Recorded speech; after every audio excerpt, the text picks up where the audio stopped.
They're starting to realise that their Australian dollar is a shitcoin that's going to zero. Yep. Did your friends in Australia, do you think that they're feeling that? And do you hear that a lot? Yeah, I mean, we certainly do. And that's why a lot of my friends in Australia are investing overseas. And it's not just Bali.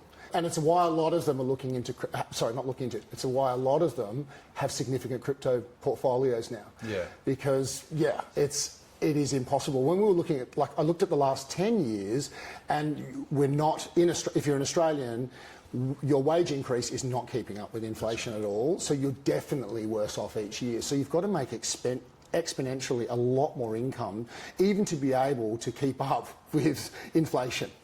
And I think that's changing Australian life. Australia used to be a lot more easygoing, yeah, and people were a lot more relaxed and chill. Yeah. And like in Bali, everyone's chill. Yeah. And I think it's because they can breathe again. Yeah.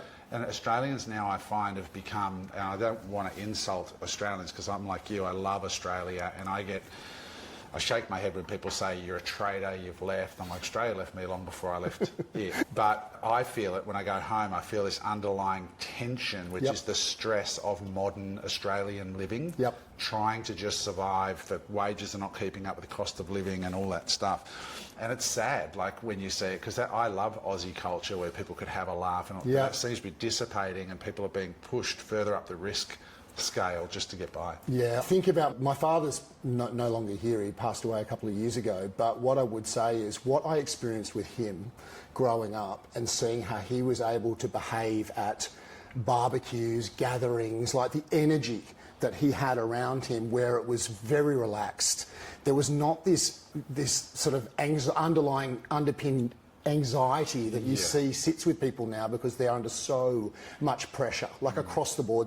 He was very relaxed, and I was like, he really got to experience the Australian way, where a barbecue and hanging out with mates and doing these things, they weren't talking about money and issues of money and government and all that stuff, because his single wage was able to pay for my upbringing, my sister's upbringing, pay off our mortgage, all of that sort of stuff. Whereas now, people, they'd be sitting at that same barbecue, earning the same kind of money retrospectively, but they would be going, oh man, I can't do this, I can't do that, I'm freaking out about this, my wife's had to get a job now, all this sort of stuff. It's completely changed. And that's working his way through the Navy, because he ended up at the top of the Navy, but when he had you kids, I imagine he was just he was a naval working his way up. Like when he had us, he was a lieutenant, he was a low-ranking officer, you know what I mean? Amazing, and he was able to support us off one income, whereas now they say that two incomes can't make it. No, you need 2.5. You need to be.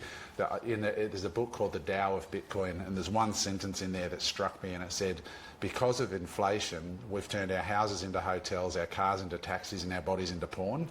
And I was like, wow, that's so true. right. And it's sad, and this is why I do what I do now, and interview interesting people like you, and who are just shining a light on the different options and choices that are available to people if they're open to listening.